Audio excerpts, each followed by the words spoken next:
Hi everybody, welcome to chapter 12, the blood system. That's our next chapter. You will have the homework, connect, word build, and the test. This will all be due on the 20th as we have spring break the 7th through the 11th. So you will have the 14th through the 20th to get your homework done on this chapter. And then on the 23rd will be a comprehensive test. It's just kind of, again, testing over the last few chapters that we've had. So watch for that as well, which is due on the 23rd. I want you to pay particular attention to word build. I see there are a few of you that are struggling with that. What we're asking you for, it'll say maybe disease of the thyroid gland. Some of you guys are giving me like the word goiter, which is true. That is a disease of the thyroid. But what we're looking for you to do is to put the word disease. What is that medical terminology? Disease is pathy. Thyroid is the medical term for that is thyroid. So you're going to put that word together. Thyroidopathy is disease of the thyroid. So don't give me a condition, which is a goiter. So just watch for those and try and do a little bit better on those. So let's go into chapter 12, which is blood. Blood is pumped by the heart through your arteries, your capillaries, and the veins. The average adult has about 5 to 6 liters of blood that's circulating throughout the system. Blood is composed of cells, our red blood cells, our white blood cells, platelets, and plasma. Blood is consistently circulated fluid throughout the body with nutrients, oxygen, and it's used for waste removal. Blood is mostly liquid. It contains cells, proteins. The liquid part is called plasma. It makes up about 55% of the blood. Plasma is that yellow or straw-colored fluid that is about 92% water. 8% of it consists of proteins, and I have a picture of that here. Here's your blood. So we have our plasma here, and your formed elements, or the solid portion of it, and we have a thin layer we call the buffy coat. So again, here's that plasma, that yellow or straw colored. The plasma is it has most of it is water, and the other 2% is other solutes, which are ions, nutrients, waste products, gases, and other things. The plasma proteins that we're going to talk about are consist of 7%. Those are albumins, globulins, and fibrinogens. The albumins are ones that help regulate water movement between the blood and the tissues. The globulins is our next one. That one transports fats and fat-soluble vitamins. And then we have fibrinogen, and that's essential in blood clotting. Fibrinogen and prothrombin work together for clotting blood. The clotting of blood is also called coagulation. Its purpose is to plug ruptured blood vessels to stop the bleeding. When we have a site of injury, a protein prothrombin, thromboplastin is released to form a fibrin clot, and thrombin helps in forming that clot because it's an enzyme. The clot then tightens, and that's when it stops that flow of blood. Without it, if we didn't have that clot, someone could bleed to death, and there are conditions, and we'll talk about that later. The blood cells, which is your solid portion, in the plasma consists of red blood cells, white blood cells, and when we talk about red blood cells, they're also called erythrocytes, and then the white blood cells are also called leukocytes, and we also have platelets that are called thrombocytes. They make up about 45% of the blood. So let's talk about our red blood cells. That we have a hormone called erythropoietin that stimulates the production of red blood cells in your bone marrow. The average lifespan of a red blood cell is about 120 days. The main component of your red blood cells is hemoglobin, which consists of iron, which is the word hemo, and protein, which is the word globulin. So the primary function of your red blood cell is to transport oxygen to the cells of the body. Then we have our leukocytes.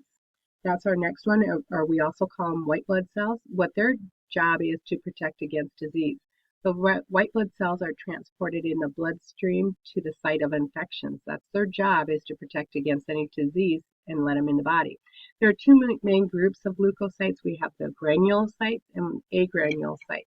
Granulocytes consist of what we have our neutrophils, eosinophils, and our basophils. Those are again, granulocytes. They have, what means by granulocytes, they have granules on the cytoplasm. Now, if we talk about the neutrophils, they're the most plentiful of them. What their job is to do is remove small particles of unwanted material in your bloodstream. The eosinophils, what their job is to kill parasites and to control inflammation. And then we have the basophils, not many of those, but they release heparin, which is an anti-clotting factor, and histamine, which is released during any type of allergic reaction. Now we'll talk about the agranulocytes. A means without, so that means there's no granules on their cytoplasm. There are two types. We have lymphocytes and monocytes. Our monocytes are the largest of all the white blood cells, and they're phagocytic in nature, meaning they engulf or eat. And then we have the lymphocytes, which are important in the immune process. Some lymphocytes attack the bacteria directly, and then some of the lymphocytes produce antibodies to destroy the bacteria. And if we talk about blood types, each person's blood belongs to one of the following types. We have A, B, AB, and O. The letter designates the blood type, indicating what type of antigen is present on the red blood cells. So everybody falls within a category. If someone needs blood transfusion, the donated blood must be tested. Just make sure that there's not going to be an incompatibility of blood types between the donor and that person that is receiving the blood, because there can be an adverse reaction. The danger in transfusing blood to a different type is that there's going to be a clumping, or what we call an agglutination of the antigen, which stops the blood from forming or flowing, not forming, but flowing, which can make it fatal to the patient. Now, if we talk about diagnostic treatment and lab terms, we talk about phlebotomy or venipuncture. That means withdrawing blood for examination. It's a really useful tool in helping diagnose patients' health. So when you go in, if you're sick, you go in, they draw blood, and that's a phlebotomist that draws that blood, and we're doing a venipuncture, and it's in the antecubital area. Pharmacological terms, we have dyscrasia, which is just a general term for any type of abnormal condition of the blood or of your bone marrow. Different types of dyscrasias could be like a leukemia, anemia, or Rh incompatibility. Anemia, we'll talk about that one. Anemia is just a condition where there's a decrease in the hemoglobin in the blood levels, which is below normal range, which results in a deficiency of oxygen being delivered to the cells. There are various types of anemias. We can have an iron deficiency anemia. We see that in a lot of women because each month they have their menstrual flow. Aplastic anemia is another one. Pernicious anemia, sickle cell anemia is another type. The signs and symptoms of someone having anemia: they're fatigued, they can have really pale skin, they get a lot of headaches, fainting. When they stand up really quickly, they feel like fainting. They're having a tingling sensation, numbness. They have a loss of appetite. They can have swelling in their lower extremities, and also difficulty in breathing. Now, when we talk about anemias, there's one in particular. It's called von Willebrand's disease. It's a hemorrhagic disorder where there's a tendency to bleed and to have a lack of that clotting factor 8. Some of the common symptoms of someone having von Willebrand's is bruising and nosebleeds. Two other disorders of excessive bleeding is being a hemophiliac or a thrombocytopenia. Hemophiliac is just a hereditary lack of that clotting factor 8. This can be treated by giving that person medication or them needing a transfusion. Thrombocytopenia is another bleeding disorder with not enough platelets to help with that clotting process. They're going to be having a chiastic purpura, which is a collection of blood underneath the skin forming pinpoint hemorrhages. Now let's talk about disorders of the white blood cell, just some of them. Leukemia is one of the major ones. Leukemia is just a general term for disorders with excess amount of white blood cells in the bone marrow and also in your bloodstream. So we don't want to have too many white blood cells because it's fighting off all the bacteria. We have good bacteria within us, and we don't want to fight off everything. There are two most common types of leukemias. We have an acute myelogenous leukemia, which is a disorder with an abnormal amount of immature granulocytes because it's acute, it kills them off quickly. And then we have a chronic myelogenous leukemia, which has immature and mature granulocytes that exist in your bloodstream and your bone marrow.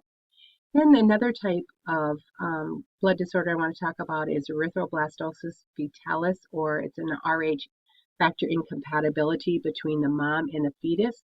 This can cause death to the baby. This is where the mom is Rh negative and the baby is Rh positive because the dad is Rh positive. So they'll do a testing before the mom, when the mom finds out that she's pregnant, to find out if the baby is Rh positive, and the mom is found to be Rh negative. What they can do for this is give the mom blood transfusion if they find out too late, or else give them a medication of gamma globulins to save that baby's life. Because again, it can cause death to the baby. Another disorder I want to talk about is multiple myeloma, which is a malignant tumor of the bone marrow. This is where you have an overproduction of white blood cells. They can migrate to other areas of the body. They cause tumors, and they also destroy bony structures. Now, moving on to surgical terms, bone marrow biopsy is one that's used to diagnose blood disorders like leukemias and the anemias. What they do, with a biopsy, they stick a needle into the bone marrow cavity, and then they extract that marrow and they use it for examination. Then someone may need a bone marrow transplant. They take the bone marrow from a donor, and it has to be a match, and then it's introduced into the bone marrow of a patient who needs that bone marrow because they obviously have a leukemia or some type of cancer, and they need a bone marrow transplant. Our pharmacological terms: anticoagulant. Anti means against, coagulant means coagulation, or we want this agent to help them stop bleeding, used to stop blood from clotting. So again, anti means against, coagulant is coagulation, so it's an agent used to stop the blood from clotting. We use this one in people that hemorrhage quite easily, so we'll give them that so the blood, help the blood from stop clotting. And thrombolytic, thrombo means blood clot, lytic means lysis or destruction. We're breaking up a clot. Some people form clots which can break off and travel to the heart, the lungs, the brain, and it can kill someone if it isn't stopped soon enough. So this patient is given a thrombolytic to help dissolve that clot. Anticoagulant helps to stop clotting of the blood, helps clot the blood, Some people are missing the agent to help clotting agents, so an anticoagulant is given to the patient so it will stop the hemorrhage. One of the agents that can be given is a hemostatic, like vitamin D. So those are some of the terms from your pharmacological, and that's pretty much the end of the chapter. So if you have any questions, please let me know. Thank you.